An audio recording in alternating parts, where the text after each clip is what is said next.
네, 성도님들 평안하셨습니까? 네, 오늘 아침에 젊은 두 형제님 이렇게 보니까 기쁨이 있습니다. 네, 저희들과 함께 또 이렇게 주님을 섬기다가 한 형제는 군대로 갔고, 한 형제님은 이제 다른 지역 교회로 이렇게 청거가 됐습니다만, 진리 안에서 행한다는 좋은 소식을 이렇게 듣게 될 때 기쁨이 있습니다.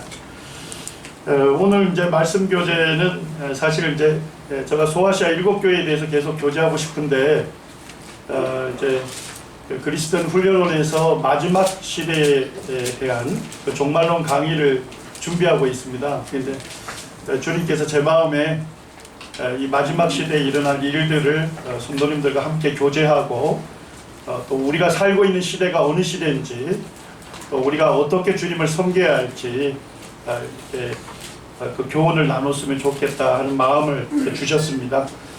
오늘 그 주제로 이렇게 말씀을 나누기 원합니다. 우리 먼저 누가복음 12장 54절에서 56절까지 함께 읽겠습니다. 네, 함께 읽겠습니다. 시작. 또 우리에게 이르시되 너희가 구름이 서쪽에 이는 것을 보면 곧 말하기를 소나기가 오리라 하나니 과연 그러하고 남풍이 부는 것을 보면 말하기를 신이 더우리라 하나니 과연 그러하니라. 외식하는 자여 너희가 천지의 기상은 분간할 줄 알면서 어찌 이 시대는 분간하지 못하느냐. 우리 주님 말씀이시죠. 주님께서 살으셨던 이스라엘, 거기는요 서쪽에 구름이 딱 뜨면, 서쪽이 지중해 쪽인데요, 지중해 바다 쪽에 구름이 딱 일어나면 사람들이 이제 소나기가 오겠다 이렇게 알아차립니다. 그 다음에 이제 바람이 남풍이 불면, 남쪽은 그 광야가 있는 지역이죠. 그 남쪽에서 바람이 싹 불면 이제 더워지겠구나, 뜨거워지겠구나 하는 것을 사람들이 잘 분간하고 알아챕니다. 네, 그런데 주님께서 뭐라고 하십니까? 너희가 천지의 기상은 분간할 줄 알면서 어찌 이 시대는 분간하지 못하느냐. 네, 세상 물정은 아주 밝은데, 그런데 진짜 우리가 살고 있는 이 시대가 정말 하나님 보실 때 어떤 시대인지, 이 하나님의 시간표에서 어디쯤 살고 가고 있는지에 대해서 분별하지 못한다고 어떻게 보면 주님께서 책망을 하신 겁니다. 그래서 오늘은 그 에스겔 38장과 39장에 곡과 마곡의 전쟁이 기록이 되어 있습니다. 그래서 이 말씀을 통해서 우리가 하나님의 시간표 중 지금 어디쯤 살고 있는지, 또 우리가 어떻게 살아야 하는지에 대해서 주님 주신 교훈을 서로 받기를 원합니다. 먼저 이제 에스겔서를 보게 되면, 에스겔 36장에 하나님께서 선지자 에스겔을 통해서 유다의 멸망을 예언했습니다. 자, 유다가 언제 멸망했습니까? 주전 586년에 멸망을 했습니다. 하나님 말씀대로. 그리고 37장으로 가게 되면 이스라엘이 독립할 것이다. 그들이 멸망당하지만 전 세계에 흩어지겠지만, 그 전 세계에 흩어졌던 유대인들이 다시금 하나님께서 주신 땅, 어디죠? 이스라엘로 그들이 돌아올 것이다. 그래서 나라를 회복할 것이다 예언하셨어요. 자, 근데 그 예언이 성취됐나요? 네, 1948년에 이 예언이 성취가 됐습니다. 사실은 한 2600년 정도 기간이 지난 다음에 이 말씀들이 문자 그대로 성취가 된 것입니다. 그리고 이제 오늘 살펴보게 될 에스겔 38장과 39장은 이제 성경학자들이 곡과 마곡의 전쟁이라고 합니다. 곡은 이 통치자의 이름입니다. 이 마곡이라고 하는 지역을 통치하는 그 통치자가 곡인데, 그래서 성경학자들이 곡과 마곡의 전쟁이다 이렇게 얘기합니다. 그리고 이제 곡과 마곡의 전쟁이 끝나면서 에스겔 40장부터 뭐가 예언되어 있습니까? 우리 주님께서 직접 이 땅에 오셔서 하나님의 성전에 임재하시고 그리고 그곳에서 전 세계를 다스리고 통치하는 그와 같은 천년왕국이 이제 이루어질 것을 예언하고 있는 거예요. 보니까 이게 시간대별로 이렇게 예언이 되어 있는 거예요. 자, 지금 요게 보니까 두 가지 예언이 성취가 됐죠. 자, 그렇다면 우리가 뭐도 확신할 수 있죠?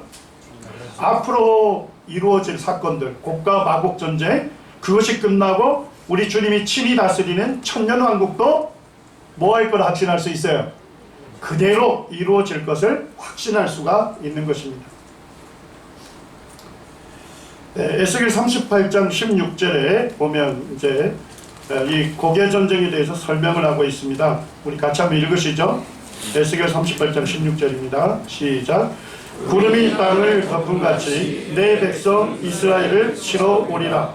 고가 끝날에 내가 너를 이끌어다가 내 땅을 치게 하리니 이는 내가 너로 말미암아 이방 사람의 눈앞에서 내 거룩함을 나타내어 그들이 다 나를 알게 함이라. 자, 언제 일어날 전쟁입니까? 끝날에 일어날 전쟁입니다. 세상 마지막 때에 있을 그와 같은 전쟁을 하나님께서 예언하신 겁니다. 이때 이제 이 전쟁을 일으키는 그 지도자가 있는데, 왕이 있는데 그 이름이 뭡니까? 곡입니다. 이 곡이라는 인물이 이제 여러 동맹 국가들과 함께 어디를 치러 갑니까? 하나님의 백성인 이스라엘을 침략하는 그와 같은 전쟁이 있을 것을 성경에서 예언하고 있습니다. 자, 그 다음에 에스겔 39장 7절을 읽어보시게 되면 하나님께서 곡과 마곡의 전쟁을 왜 일어나게 하시는지 우리에게 말씀해 주고 있습니다. 같이 읽겠습니다. 시작. 내가 내 거룩한 이름을 내 백성 이스라엘 가운데에 알게 하여 다시는 내 거룩한 이름을 더럽히지 아니하게 하리니 내가 여호와 곧 이스라엘의 거룩한 자인 줄을 민족들이 알리라 하라. 자, 하나님께서 이 곡과 마곡 전쟁을 통해서 누구에게 교훈을 주기 원했습니까? 먼저는 하나님의 백성인 이스라엘에게 교훈 주기를 원했습니다. 이스라엘은 하나님을 섬겼지만 자주 뭐예요? 하나님 아닌 것을 하나님처럼 섬겼어요. 우상 숭배에 물들어 있었어요. 그래서 하나님께서 이스라엘 백성들에게 이 곡과 마곡 전쟁을 통해서 하나님 어떠한 분이신지, 너희들을 내 백성으로 삼았는데 내가 누구인지, 내가 얼마나 위대한 분인지, 하나님께서 얼마나 거룩하신 분이신지를 이스라엘로 하여금 분명하게 깨달아 알 수 있도록 하려고 이 전쟁을 하나님께서 예언하고 있는 것입니다. 자, 두 번째는 누구에게 교훈 주기를 원했습니까? 민족들입니다. 이때 곡이라고 하는 지도자가 동맹국가들을 이끌고 엄청나게 많은 대군이 이스라엘을 침략할 거지만 이 전쟁을 누가 승리시킵니까? 하나님께서 민족들 앞에서, 전 세계 나라들 앞에서 이스라엘을 승리케 하시는 걸 통해서 하나님께서 어떠한 분이신지 민족들에게, 모든 나라 사람들에게 분명하게 알리기 위한 목적으로 이 전쟁을 예언하고 계신 겁니다. 우리 에스겔서 38장 1절에서 7절까지 같이 보기 원합니다. 제가 한 절 읽고요, 우리 성도님들이 다음 절 읽으셔서 7절까지 교대하도록 하겠습니다. 여호와의 말씀이 내게 임하여 이르시되, 인자야 너는 마곡강에 있는 소스와 백색과 두발과 두 독일의 얼굴을 향하고 그에게 예언하여 이르기를 주 여호와께서 이같이 말씀하시기를 로스와 메섹과 두발왕 고가 내가 너를 대적하여 너를 돌이켜 날고리로 내 아가리를 내고 너와 말과 기마병 곧 내 온 군대를 끌어내되 완전한 갑옷을 입고 큰 방패와 작은 방패를 가지며 칼을 잡은 큰 무리와 그들과 함께한 방패와 투구를 갖춘 바사와 구스와 북과 고멜과 그 모든 때와 북쪽 끝에 도갈마 족속과 그 모든 때 곧 많은 백성의 무리를 너와 함께 끌어내리라. 너는 스스로 예비하되 너와 너에게 모인 무리들이 다 스스로 예비하고 너는 그들의 울머리가 될지어다. 이 곡과 마곡의 전쟁이라 하는데 곡은 뭡니까? 일단 사람입니다. 사람. 곡은 거기에 보니까 로스와 메섹과 두발의 뭐가 된다고요? 왕입니다. 이 세 개 나라를 통치하는 왕이다 이렇게 얘기합니다. 자, 근데 로스와 메섹과 두발이 어느 땅에 있습니까? 마곡이라고 하는 땅입니다. 그러니까 마곡이라는 땅에 로스와 메섹과 두발이 있는 거죠. 근데 그 전체를 통치하는 왕이 누구예요? 곡이라고 하는 인물입니다. 자, 그래서 하나님께서 어떻게 하십니까? 이 곡을 갈고리로 내 아가리를 깨고 하나님께서 이 곡이라는 인물을 강제적으로 그를 따르는 온 군대를 끌어내겠다는 것입니다. 자, 그 다음에 이제 곡의 군대가 올 때 그들과 함께하는 나라를 얘기하죠. 자, 첫째 어느 나라입니까? 바사. 우리말로 하면 뭐죠? 페르시아입니다. 자, 페르시아라는 나라가 근대에 오면서 나라 이름을 바꿨습니다. 뭘로 바꿨습니까? 이란으로 국호를 바꿨어요. 그러니까 이란을 얘기하는 거. 자, 두 번째 구스 나라죠. 구스는 어디를 얘기할까요? 이디오피아입니다. 에디오피아를 얘기합니다. 전통적으로. 자, 붓이 등장합니다. 붓은 어딜까요? 리비아입니다. 자, 그 다음에 이제 고멜이라는 지역과 어디가 등장하죠? 도갈마. 이제 조금 이따 살펴보겠습니다만 고멜과 도갈마는 이 터키, 오늘날 터키로 볼 수가 있습니다. 자, 하여튼 이 마곡 땅을 다스리는 곡이라는 인물이 여러 나라들과 동맹을 맺고 연합군을 형성해서 어디로 오는 거예요? 이스라엘을 침략하는 전쟁이 예언되어 있는 겁니다. 자, 그 다음에 이제 곡과 마곡의 전쟁이 언제 일어날까요? 성경에서는 언제쯤 일어날 것인지 우리에게 암시를 주고 있습니다. 자, 에스겔 38장에 보니까 8절에 먼저 한번 제가 읽어드리겠습니다. 여러 날 후 곧 말년에 내가 명령을 받고 그 땅 곧 오래 항폐하였던 어디에 이른답니까? 이스라엘 산에 이르리니 거기 이른다는 거죠. 그 땅 백성은 이스라엘은 칼을 벗어나서 여러 나라에서 모여 들어오며 이방에서 나와 다 평안히 거주하는 중이다. 그때에 갑자기 누가 쳐들어온다는 거예요? 곡이 여러 나라들을 동원해서 이스라엘을 친다는 것. 자, 그러면 곡과 마곡의 전쟁이 언제 일어날까요? 분명한 힌트는 뭡니까? 그 땅 백성 이스라엘이 칼을 벗어나서 죽음의 위협에서 벗어나서 지금 뭐하고 있습니까? 여러 나라에서 모여들었습니다. 자, 이것은 이미 일어났나요? 예, 맞습니다. 1948년에 이스라엘이 독립했잖아요. 전 세계에 흩어져 있던 유대인들이 칼의 위험에서 벗어났습니다. 죽을 위험에서 벗어나서 여러 나라에서 지금 모여들어서 나라를 세웠죠. 자, 그러니까 적어도 곡과 마곡 전쟁은 언제 이후에요? 이스라엘 독립 이후가 되는 겁니다. 자, 그런데 이방에서 나와서 그들이 다 어떤 상태에 있습니까? 다 평안히 거주하는 중이다 이렇게 얘기합니다. 쉽게 말씀드리면 아주 평화로운 시기를 맞이하는 것처럼 여겨질 거라는 거예요. 평화가 완전히 정착된 것처럼 그렇게 여기는 시기에 갑자기 뭐가 일어난대요? 곡과 마곡 전쟁이 일어날 거라는 겁니다. 자, 그러면 지금 이스라엘이 전 세계에서 돌아와서 나라를 이룬 건 맞죠? 자, 근데 이스라엘의 평화가 완전히 정착이 됐습니까? 아니죠. 이스라엘은 중동의 화약고입니다. 이스라엘은 지금 테러가 빈번하게 일어나는 나라입니다.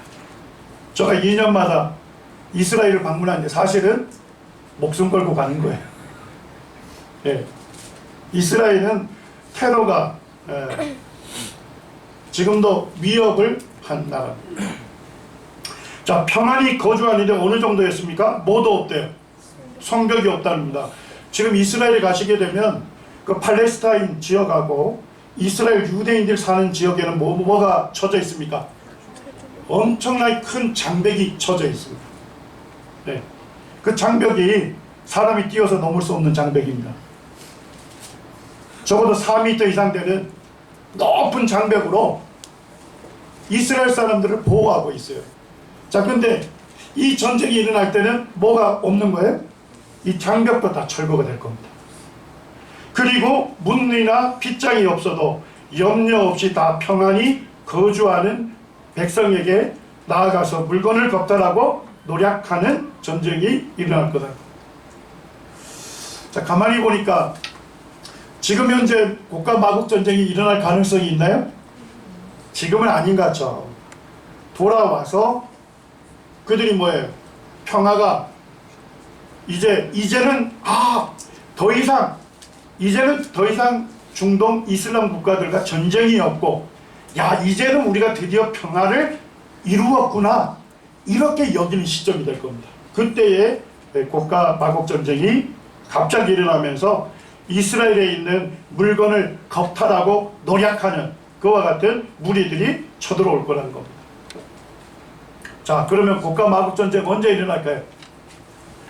윌리엄 맥도날드 형제님은 그냥 성경 그대로 해석을 하셨어요. 자, 37장에 뭐가 예언되어 있습니까? 이스라엘이 독립이 예언되어 있죠. 자, 그 다음에 40장부터 뭐가 예언되어 있죠? 천년왕국. 오늘 다뤄볼 게 그 사이에 끼어 있는 거예요. 38장과 39장이에요. 자, 그러니까 국가 마국 전쟁이 언제 일어날 거라고 했을까요? 이스라엘 독립 이후에 언제 사이요? 천년왕국 있기 이전에 국가 마국 전쟁이 일어날 것이다. 예, 맞습니다. 이거는 성경적으로 그대로 해석한 것이 될 수 있죠. 자, 그렇지만 우리가 지금 현재 우리가 살고 있는 시대를 살펴보려면 좀 더 우리가 살펴볼 필요가 있습니다. 자, 천년왕국이 일어나기 전에 무슨 기간이 있어야 합니까? 7년 환란기가 있어야. 천년왕국이 이루어지기 전에 7년 환란기가 맞춰지면서 주님께서 교회와 함께 지상으로 강림하시죠. 그리고 이제 예루살렘에 있는 하나님의 성전에서 주님이 영광 가운데서 이 세계를 통치할 그 놀라운 그 비전이 성경에 예언되어 있는 거예요. 자, 그러면 이스라엘이 언제쯤 이제는 우리가 이슬람 중동 국가로부터 위협이 사라졌다, 이제는 평화가 정착이 됐다, 언제쯤 그렇게 생각할까요?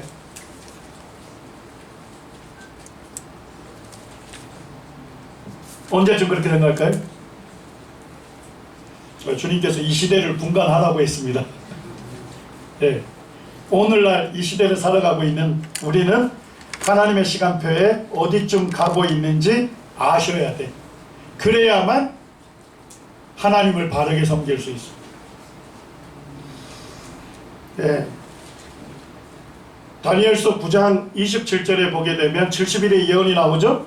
그리고 마지막 27절에 보면 7년 환란기가 나옵니다. 자, 7년 환란기에 그때 시작이 누가 등장하면서 시작되죠? 적그리스도가 등장합니다. 그리고 적그리스도가 이스라엘과 더불어 뭘 맺습니까? 평화 협정을 맺어요. 맞습니까? 자, 적그리스도가 등장해서 이스라엘과 평화 협정을 맺는다. 그러면 적그리스도는 어떤 인물로 등장할까요? 평화의 중재자로 드러나겠죠. 처음에는. 맞습니까? 아마 제가 볼 때는 적그리스도가 평화에 중재하는 인물로 드러나면서 그의 노벨 평화상을 받을 가능성이 높습니다. 네. 왜냐하니까 이스라엘의 문제는 지금 미국의 대통령이 될 때마다 이스라엘의 문제를 해결하려고 해요. 근데 어느 누구도 해결을 못하고 있는 거예요. 그 문제를 적그리스도가 해결하게 될 겁니다. 적그리스도는 나타나면서 평화적인 인물로 나타날 거고, 이스라엘과 이슬람 중동 국가의 평화를 맺을 수 있는 그런 협정을 체결해 갈 겁니다. 맞을까요? 예, 그렇게 될 거예요. 그러니까 그때가 딱 되면 이스라엘 사람들이 무슨 생각할까요? 자기들 위협하는 세력이 누구죠? 이슬람 중동 국가들인데 그들과 평화협정을 맺었잖아요. 그러게 되면 어떻게 돼요? 이스라엘은 무장해제를 하게 됩니다. 자, 이슬람 중동 국가들이 이스라엘과 평화협정을 맺으면서 첫 번째 요구하는 게 뭘까요? 이스라엘 땅 안에 누가 있어요? 팔레스타인, 아랍 사람들이 있죠. 그들에게 뭐예요? 지금 장벽을 다 쏴가지고 경제적으로 고립시키고 있습니다. 아랍 사람들이, 이스라엘 사는 아랍 사람들이 먹고 사는 문제가 지금 굉장히 큰 문제가 되고 있어요. 그러니까 이슬람 중동 국가들이 이스라엘에게 뭘 요구할까요? 장벽을 철거해 달라는 겁니다. 그리고 자유로운 왕래를 허락해 달라는 겁니다. 맞습니까? 이스라엘은 성벽도 없고 문이나 빗장 없이도 염려 없이 다 평화로운 시기를 막 맞이할 겁니다. 그때 갑자기 뭐가 일어나는 거예요? 곡과 마곡의 전쟁이 일어나게 될 것입니다. 자, 곡은 이미 이 마곡 땅을 통치하는 인물이라고 했습니다. 근데 이 마곡 땅이 어디냐? 이게 성경학자들마다 조금 논란이 있습니다. 먼저 유대인의 역사가 중에 요세푸스라는 사람이 고대사를 썼습니다. 거기에도 마곡 땅에 대해서 설명하고 있습니다. 그 다음에 이제 유대인들 중에 구약 성경 가르치는 사람을 뭐라 하죠? 랍비. 그 랍비들이 기록한 책에도 마곡 땅에 대한 해석이 있습니다. 자, 그들의 공통점을 보면 뭐라고 합니까? 마곡이 어디에 있어요? 흑해와 가스피의 북쪽에 있는 광대한 뭐다? 아시아 지역. 그리고 누가 통치했대요? 스키타이인들이 살았던 그 지역이라고 말하고 있습니다. 그 다음에 이제 스코필드 주석 성경이 있습니다. 스코필드라고 하는 성경학자는 19세기에 우리 모임의 형제님들이 있죠. 형제님들이 분별했던 그 분별들의 기초에서 이 성경, 주석 성경을 최초로 만든 사람이에요. 근데 거기에 보면 이렇게 얘기합니다. 곡과 마곡 땅은 뭐다? 러시아가 이끄는 북방 세력들을 일컫는다. 이렇게 얘기하고 있어요. 19세기의 형제님들, 처음으로 형제 운동을 시작했던 분들, 예수 그리스도를 믿고 구원받았으면 누구든지 주님을 기념하는 떡과 잔에 다 함께 참여할 수 있는 그와 같은 특권을 함께 누리기를 원했던 그 형제님들이 성경 예언에 아주 깊이 연구를 했었어요. 그런데 그 형제님들이 있을 당시에는 러시아가 뭐예요? 제정 러시아였습니다. 이 제정 러시아라는 건 뭐냐면 한 명의 왕이 통치하는 아주 작은 군주국가에 불과했어요. 그런 군주국가에 불과했는데도 형제님들이 뭘 예언했을까요? 곡과 마곡 전쟁을 보니까 마곡이 어디다? 러시아다. 그렇기 때문에 러시아가 앞으로 뭐 할 것이다? 강대국이 될 것이라고 예언했습니다. 자, 그런대로 러시아가 강대국 됐습니까? 러시아가 강대국 됐잖아요. 그 다음에 이제 이 유대인들이, 고대 유대인들이 알았던 그 고대 세상에 대한 지도가 이렇게 나와 있는데,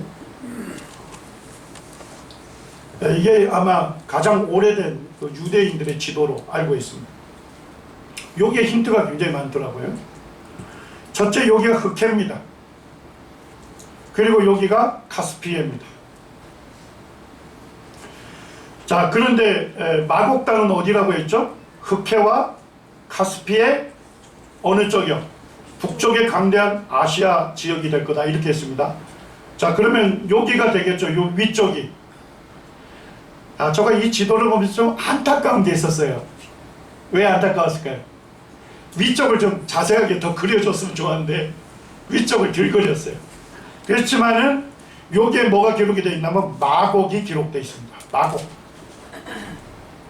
그 다음에 여기에 보면 스키타 이안이라고 기록이 되어 있습니다.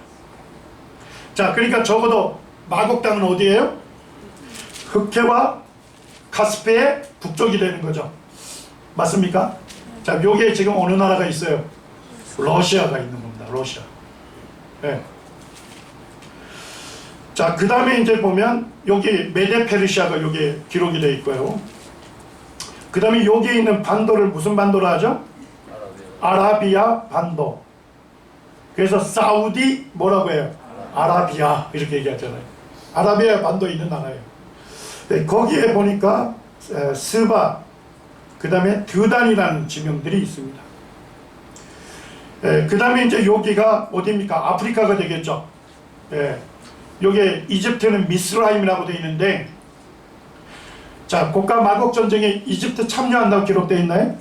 미스라임이라는 단어가 없어요. 참여 안 합니다. 자, 그런데 누가 있었죠? 구스. 구스가 여기 밑에 있습니다. 에티오피아. 구스라고 기록되어 있습니다. 그 다음에 있는 게 뭐냐면 무슨 나라였죠? 붓은 어디예요? 리비아. 이렇게 되는 거. 자, 대충 지도를 이해하셨나요? 그래서 마곡 땅이 여러 가지 증거들을 볼 때 어디일 가능성이 높다? 러시아일 가능성이 높습니다. 그리고 여기에 있는 나라들, 이 페르시아, 그 다음에 여기 구스, 이디오피가 되죠. 그 다음에 붓, 리비아 이런 나라들이 참여해요. 그 다음에 뭐가 있었어요? 고멜과 뭐가 있었죠? 도갈마가 있습니다. 가만히 보니까 여기에 터키 서부 지역에 고멜이 기록이 되어 있습니다. 그 다음에 터키 동부 지역에 도갈마가 기록이 되어 있습니다. 자, 이해되셨나요? 원하시는 분들은 지도를 드릴게요. 그래서 보니까 이 전쟁에 참여하는 사람들이 이스라엘이 여기에 있잖아요. 이해가 되셨죠? 성경에서 뭐라고 되어 있냐면 바사, 구스, 붓, 그 다음에 고멜, 도갈마가 동맹국을 이뤄요. 어느 방향으로 기록되어 있어요? 시계 방향으로 기록되어 있고 어디를 감싸고 있습니까? 이스라엘을 감싸고 있습니다. 그래서 이 러시아가 북방에서 오겠죠. 그리고 사방에서 동맹국들이 공격을 감행할 겁니다. 이런 어마어마한 전쟁이 성경에 이미 예언되어 있는 겁니다. 그 다음에 이제 또 다른 성경학자도 러시아 지역이 맞다. 마곡 땅은. 왜냐니까 마곡 땅이 뭐가 있었죠? 메색, 두발. 그래서 메색을 발음이 뭐하고 비슷해요? 모스크바. 두발은요, 투볼스크라고 하는 지역이 있습니다. 굉장히 큰 지역인데 거기와 관련이 있다는 겁니다. 그 다음에 마곡 땅은 어디 끝에 있대요? 북쪽 끝에서부터 온다. 이렇게 되어 있습니다. 그 다음에 이제 연합국 국가들이 가만히 보니까 대부분 어느 나라예요? 이슬람 국가고 지금 현재 어느 나라하고 동맹관계 맺고 있을까요? 러시아입니다. 조금 이따가 제가 보여드리겠습니다만 여기에 있는 나라들 대부분 러시아와 군사협정을 맺고 동맹을 이루고 있는 나라입니다. 에스겔 38장 15절에 보니까 내 고국 땅 어느 끝에서 온대? 북쪽 끝이다. 내 백성 이스라엘을 치러 온다고 되어 있습니다. 자, 여기에 보면 여기 이스라엘이 있습니다. 자, 여기에 흑해죠. 여기에 카스피해입니다. 자, 여기서부터 러시아입니다. 이해가 되셨나요? 자, 그 다음에 북쪽 끝으로 딱 가게 되면 러시아의 수도가 어디입니까? 모스크바. 여기가 딱 정북 방향에 모스크바가 위치합니다. 그래서 여러 가지 정황을 보게 되면 바로 이 마곡 땅의 통치자, 결국 어느 나라를 얘기합니까? 러시아와 북방 세력들이 될 것이라는 겁니다. 그 다음에 고개 동맹국가들 얘기했습니다. 대표적인 게 이란입니다. 이란은 러시아하고 이미 군사협력과 국방협정을 맺고 있는 동맹국입니다. 자, 그 다음에 최근에 여기가 누굽니까? 이 에르도안 터키 대통령이에요. 터키 대통령. 터키 대통령이 지금 이슬람 근본주의를 회복하려고 해요. 원래 터키는 자유민주국가입니다. 헌법에는. 그런데 이 에르도안이라는 대통령이 나타나면서 이제 터키는 이슬람 국가가 될 것이다 이렇게 하고 있어요. 제가 터키 다녀왔잖아요. 올해. 근데 터키 갈 때 어려움이 하나 있습니다. 그 성지를 가이드해 줄 분을 찾기가 어려워요. 왜 그랬을까요? 에르도안 대통령이 지금 선교사들을 전부 방출하고 있어요. 쫓아내고 있습니다. 그래서 지금 이 터키에 가게 되면, 이스탄불에 가게 되면 한국 식당들이 지금 안 되고, 그 다음에 한국 선교사들이 대부분 한국으로 쫓겨났습니다. 그래서 이 터키 지역을 가이드해 줄 만한 그와 같은 사람들이 매우 찾기가 어려운 실정입니다. 예, 지금 이 동맹국들이 이미 러시아하고 동맹국가를 이루고 있는 겁니다. 자, 제가 다시 오늘날 지도로 그려놓은 겁니다. 마곡 땅은 어디라고요? 러시아가 될 겁니다. 자, 그리고 바사가 있었죠? 이 예언할 당시는 바사는, 페르시아는 이란뿐만 아니라 이라크 지역까지도 다 들어가는 거죠. 그러니까 이란과 이라크가 참여할 가능성이 높습니다. 자, 그 다음에 여기가 어디예요? 구스. 그 당시에는 에티오피아뿐만 아니라 수단까지도 구스 지역에 포함이 됐습니다. 그 다음에 이 붓은 우리가 리비아로 알고 있습니다만 그 당시에는 알제리, 티니지까지도 붓이라는 이름으로 불렀습니다. 자, 그 다음에 고멜은 어디라고요? 터키 서부. 그 다음에 도갈마는요? 터키 동부입니다. 예, 이렇게 예언되어 있어요. 러시아가 이스라엘 치러 올 겁니다. 그리고 이란, 이라크, 에티오피아, 수단, 리비아 이런 나라들이 하고 그 다음에 터키가 함께 공격하는, 결국은 고가 마곡 전쟁을 현대적으로 이름하면 뭐가 될까요? 러시아와 이슬람 연합 세력이 될 겁니다. 자, 근데 이슬람 국가 중에 어디가 빠졌습니까? 여기 아라비아 반도에 있는 나라들 다 빠졌잖아요. 사우디아하고 그 다음에 쿠웨이트. 자, 왜 이들은 빠졌을까요? 이 나라들이 러시아하고 친합니까? 미국하고 친합니까? 예, 전부 친미 국가들이에요. 미국하고 동맹을 이루고 있는 나라입니다. 이 나라들은 고가 마곡 전쟁 참여 안 합니다. 근데 고가 마곡 전쟁에 이들이 이름이 등장을 해요. 등장을 하면서 뭘 할까요? 고객의 문제 제기를 합니다. 너희들이 왜 이스라엘을 침략하느냐? 너희들이 이스라엘에 무엇을 약탈하려고 너희들이 침략하느냐? 문제 제기를 하는 나라가 여기 나라들입니다. 자, 그 다음에 누가 빠졌어요? 이집트. 자, 이집트는 왜 빠졌을까요? 이집트와 이스라엘이 전쟁을 치른 적이 있습니다. 그게 6.1 전쟁입니다. 6.1 전쟁이 아니네. 2차 중동전쟁입니다. 2차 중동전쟁. 자, 이때 2차 중동전쟁 때 어떻게 했을까요? 이스라엘이 어디까지 다 점령을 했냐면 여기 시나이 반도를 다 점령해 버렸어요. 원래 이집트 땅인데. 그래서 이집트의 대통령이 이스라엘하고 비밀협정을 맺었습니다. 자, 무슨 비밀협정을 맺었을까요? 여기에 있는 요 시나이 반도는 다시 이집트에게 돌려주고, 이집트에게 요구한 건 뭘까요? 항상 이집트는 이스라엘 분쟁 사건이 일어날 때마다 이스라엘 편에 서주기로 비밀 협정을 맺은 게 나중에 바뀌어졌죠. 근데 지금 이집트는 이 협정 그대로 항상 이스라엘과 분쟁이 일어날 때마다 누굴 지지해요? 이스라엘을 지지해 줍니다. 예. 그래서 지금 보면 이집트는 친이스라엘 국가로 분류가 돼요. 그리고 미국, 이란과 동맹국가를 맺고 있는 이 나라들이 그 나라들만 빠져 있는 겁니다.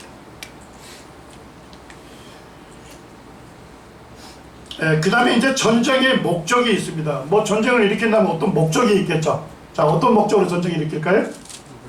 이스라엘의 물건을 뭐한대요? 겁탈하고 노략하기 위해서입니다. 여기에 보니까 스바하고 드단이 나옵니다. 스바 드단은 아까 어느 지역이라 했죠? 아라비아 반도에 있는 사우디라든지 그 다음에요 쿠웨이트 이런 나라들이 될 겁니다. 그 다음에 다시스는 어디에요? 원래 스페인입니다. 자, 스페인 어디에 있어요? 어느 유럽에 있습니까? 서유럽 쪽에 있죠. 그러니까 다시스의 상인과 그의 부자들이 나옵니다. 이걸로 볼 때 서유럽 국가들, 자유주의 국가들이죠. 자유민주 국가. 이런 국가들이 이 스바와 드단, 사우디나 쿠웨이트와 함께 문제 제기를 할 겁니다. 뭐라고 문제 제기합니까? 고객에 이렇게 얘기합니다. 내가 탈취하러 왔느냐? 내 무리를 모아 노략하고자 하느냐? 은과 금을 빼앗으며 짐승과 재물을 빼앗으며 물건을 크게 약탈하여 가고자 하느냐? 이렇게 얘기합니다. 그러니까 국가 마국 전쟁 때 문제 제기하는 나라들은 사우디, 그 다음에 쿠웨이트와 같은 친미 국가들, 그 다음에 또 누가 될까요? 다시스, 스페인과 같은 서유럽 국가들이 될 것입니다. 자, 그런데 이스라엘에 무슨 재물이 있어서 약탈을 하러 왔을까요? 이게 문제예요. 여기에 골다 메이어라는 이스라엘 총리가 있습니다. 이 이스라엘 총리가 타임즈하고 인터뷰하면서 뭐라 했냐면, 우리 이스라엘이는 누구에 대해서 불만이 좀 있대? 모세에 대해서 좀 불만이 있다는 거예요. 왜냐니까 이집트 노예 생활에서 건져준 거를, 구출해준 거는 감사한데 40년 광야를 빙빙 돌게 한 다음에 오게 한 땅에 뭐 한 번 안 나요? 중동 지역에는 전부 다 땅만 파면 콸콸 석유가 나오는데 석유 한 방울도 나지 않는 어디로 인도했다는 거예요? 이스라엘로, 이 가나안 땅으로 인도한 거에 대해서 우리가 좀 불만이 있다, 이렇게 얘기해요. 자, 왜 이 얘기를 했을까요? 왜 이런 얘기를 했냐면, 자, 이스라엘 중심으로 전부 주변에 있는 국가들은 이슬람 중동 국가들이죠? 네. 거기는 뭐가 콸콸 나와요? 석유 콸콸 나오잖아요. 자, 그러면 가까이 있으니까 석유 싸면 싸게 살 수 있잖아요. 줄까요, 안 줄까요? 이스라엘이 안 주는 거예요. 그러니까 이스라엘 나라는 어디에서 석유를 가져와야 돼요? 멕시코, 노르웨이, 막 나라까지 가가지고 석유를 수입해 왔으니 석유값이 어떻게 됐겠어요? 엄청나게 비싸죠. 이스라엘 갈 때마다 특징이 있습니다. 주택들 위에 전부 다 뭘 세워놨을까요? 태양열판이 있어요. 왜? 석유를 마음대로 못 쓰기 때문에, 너무 비싸기 때문에 태양열을 이용하는 거죠. 자, 그런데 놀라운 일이 났습니다. 2004년에 이스라엘이 첫 유전을 발견합니다. 근데 이 첫 유전을 발견한 사람이 루시킨이라고 하는 유대인입니다. 이 사람은 러시아 사람이었는데, 러시아 유대인이죠. 지구 물리학을 전공한 사람인데, 어느 날 성경을 읽다가 아셀 지파하고 스불론 지파에게 주신 축복이 있었어요. 그래서 이 사람이 어디로 돌아오느냐? 이스라엘로 돌아옵니다. 그리고 이 사람이 성경 말씀의 근거에서 탐사를 합니다. 그리고 뭘 발견했을까요? 예, 석유를 발견했어요. 이 아셀 지파, 여기가 이제 이쪽입니다. 이스라엘 북쪽입니다. 근데 이 사람이 와가지고 이쪽 북쪽에 있는 이 바닷가 이쪽을 탐사를 한 거예요. 여기에서 유전을 발견합니다. 그래서 중앙일보에서 2004년에 자, 성경서 뭘 받았대요? 영감을 받아 유전을 발견했다, 이렇게 돼 있죠. 그 기사 내용에 보니까 기바트 올람이라는 회사입니다. 유전회사, 석유회사인데 이 사람이 이걸 세웠어요. 루시킨이라는 유대인이 세우면서 성경의 영감을 받아 이스라엘의 대규모 유전을 발견했다. 근데 구약 성경 신명기 33장에 기록된 그 말씀의 근거에서 탐사한 끝에 유전 발견에 성공했다고 되어 있습니다. 자, 루시킨이 읽었던 말씀은 뭘까요? 신명기 33장입니다. 신명기 33장은 모세가 이제 뭐예요? 하나님의 부르심을 받게 됐어요. 그래서 이스라엘 사람들에게 12지파에게 마지막으로 뭐예요? 유언적인 축복을 하는 장이 신명기 33장. 자, 스불론 사람들한테 뭐라고 하죠? 바다의 풍부한 것과 모래에 감추어진 보배를 뭐 할 것이다. 제가 이제 히브리어로 흡수하다를 찾아봤더니까 이나쿠란 단어로 빨아들이다 이런 뜻입니다. 그러니까 스불론 지파 사람들이 바다에 있는 풍부한 것, 세번역 성경에 보니까 바다 속에 얻은 것으로 부자가 되고 바닷가 모래 속에 감춰져 있는 보물을 취할 것이다. 이렇게 예언되어 있습니다. 자, 보니까 여기가 아셀 지파거든요. 아셀 지파에 있는 바닷가 쪽에 자, 유전 가스전이 몇 개가 발견됐어요? 하나, 둘, 몇 개요? 3개가 발견이 된 거예요, 지금. 자, 그 다음에 아셀 지파 사람들에게 뭐라고 하죠? 그 발이 어디에 잠길 것이다? 기름에 잠길 것이다. 그래서 이스라엘에 기름이 있을 것이다, 석유가 있을 것이다 하는 확신 가운데서 탐사를 시작한 거예요. 보니까 2010년에 미국의 지질조사국에서 이스라엘 연안의 천연가스 매장량이 미국에 얼마만큼 있대요? 절반. 그래서 여기에 보니까 석유도 엄청나네요. 자, 제일 석유가 많은 나라가 어디죠? 사우디에 이어 세계 몇 위 수준이 매장되어 있대요? 2위 수준이 매장되어 있습니다. 중앙일보에서도 여기 보니까 미국 에너지 정보청에서 조사한 보고서를 그대로 했는데요. 거기에 보니까 엄청나요. 이 시펠라라고 하는 요 유전 한 개에서요, 세계 1위 사우디 매장량에 육박한다고 되어 있습니다. 이 조그마한 나라에 사우디만큼의 석유가 매장되어 있다고 발표해요. 그 다음에 보니까 천연가스는요, 자, 천연가스 제일 많이 매장된 데가 어딜까요? 러시아입니다. 러시아에 육박한 양. 그러니까 지금 이스라엘이 석유하고 천연가스가 전 세계에 제일 많이 매장된 나라로 지금 보고하고 있어요. 근데 언제부터 탐사 시작했어요? 발굴? 시추? 올해부터 시작했어요, 지금. 올해부터 리바이던이라고 하는 가스전에서 지금 가스를 채굴하고 있습니다.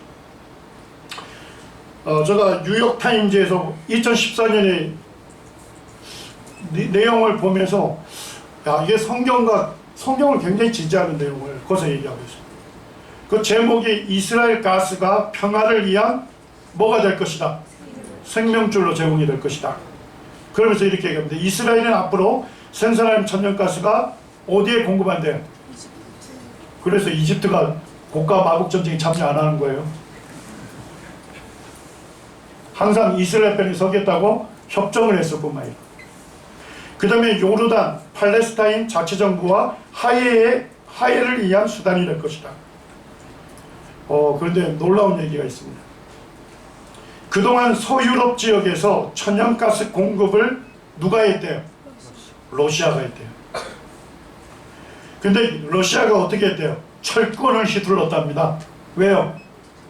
유일하게 자기들이 공급하기 때문에 가격을 엄청나게 비싸게 공급을 한 겁니다. 자, 그런데 지금 이스라엘이 엄청난 천연가스를 어디로 공급할 가능성이 높아요? 서유럽 쪽. 자, 그러면 가장 타격을 누가 받아요? 러시아가 받게 돼요. 자, 이제 왜 러시아가 이 전쟁을 일으키는지 아시겠죠? 자기들 경제에 막대한 타격을 받기 때문에 자기들만 전쟁 치르기는 뭐하고 이스라엘과 암숙이 된 나라고 된 이슬람 중동 국가들입니다. 자기들과 군사협정을 맺고 있는 이슬람 중동 국가들과 연합해서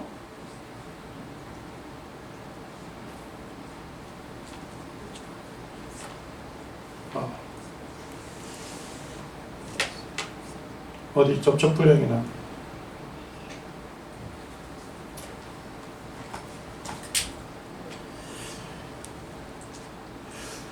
예. 가만히 계시네. 됐어요?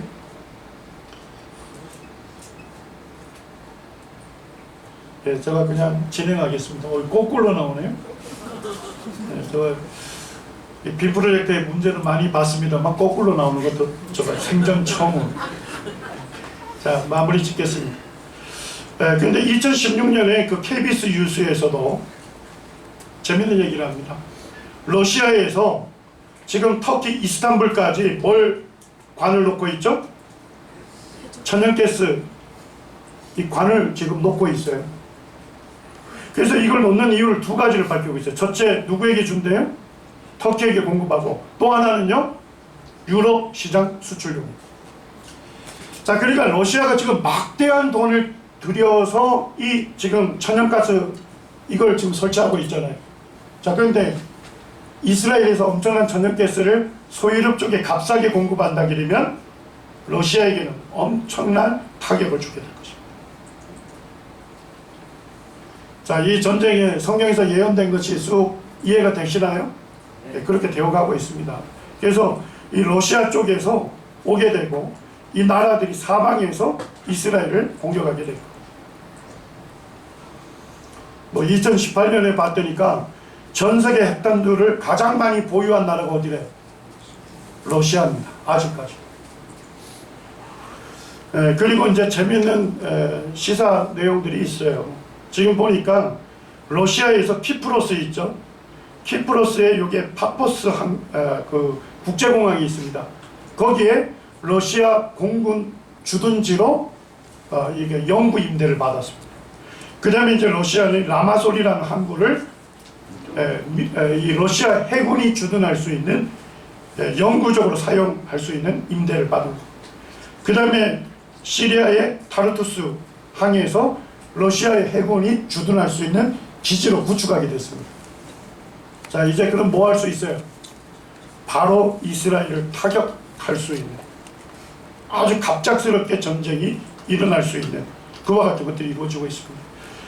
미국 대사관이 예루살렘으로 옮겼죠. 그러면서 지금 범이슬람권이 지금 대규모 이스라엘 집회를 하면서 동맹을 강화하고 있는데, 이슬람 동맹의 주도를 누가 하고 있어요? 터키하고 그 다음에 이란에서 하고 있는 것입니다. 자, 이제 마지막 말씀을 좀 보겠습니다. 우리 에스겔서 18장을 한번 보시죠. 38장입니다.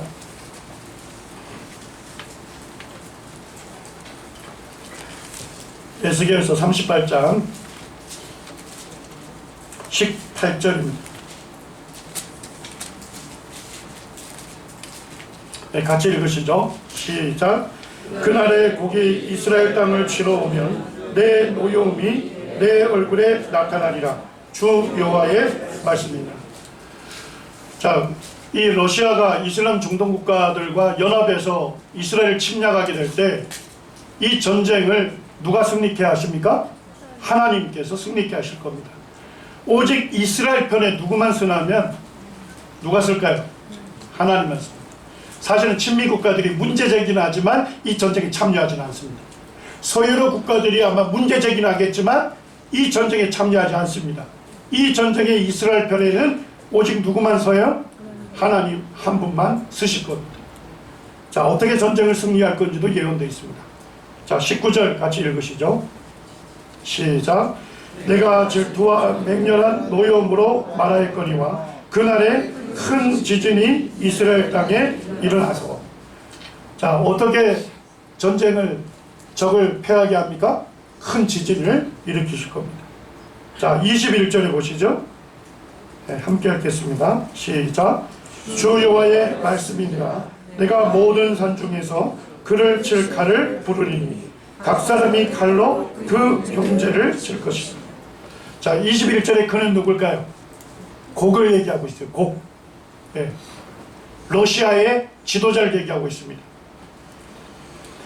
러시아의 지도자를 칠 칼을 부르리니 각 사람이 칼로 누구를 친대요? 그 형제를 친다는 거예요. 자, 러시아가 누구하고 형제 동맹 맺었어요? 이슬람 국가들입니다. 같이 왔는데 뭐가 일어나요? 서로 내분이 일어나고 싸우게 되는 것입니다. 세번역 성경에서는 이렇게 얘기합니다. 칼을 든 자가 저희끼리 죽일 것이다. 그러니까 이스라엘을 치러 온 세력이 두 세력이죠. 하나는 뭡니까? 러시아. 또 하나는요, 이슬람 중동 연합 국가들이죠. 같이 서로 내분이 일어나면서 서로 싸우면서 지리멸렬하게 패망하게 될 겁니다. 자, 22절에 나와 있습니다. 22절 같이 읽겠습니다. 시작. 내가 또 전염병과 피로 그를 심판하며 쏟아지는 폭우와 큰 우박덩이와 불과 유황으로 그와 그 모든 무리와 그와 함께 있는 많은 백성에게 비를 내리듯 하리라. 하나님께서 뭘 사용하시겠대요? 자연재해를 사용해서 러시아와 이슬람 연합국가들을 완전히 초토화시키겠다는 예언이 기록이 되어 있습니다. 자, 이제 23절 함께 읽겠습니다. 이 전쟁을 통해서 하나님께서 우리에게 보여주시고자 하는 게 무엇인지를 말씀하고 있죠. 자, 함께 읽겠습니다. 시작. 이같이 내가 여러 나라의 눈에 내 위대함과 내 거룩함을 나타내어 나를 알게 하리니 내가 여호와인 줄을 그들이 알리라. 이스라엘이 하나님께서 위대하신 분이시고 거룩하신 분이심을 그들이 깨닫게 될 것입니다. 그리고 이스라엘이 전적으로 하나님 앞에 회개하고 하나님을 믿는 그와 같은 역사가 일어날 것입니다. 그 다음에 모든 민족들은 뭐예요? 텔레비전 생중계를 보겠죠. 맞습니까? 미국이 이라크를 침공했을 때처럼 전 세계에 있는 나라들이 뉴스를 보면서 두려워 떨 것입니다.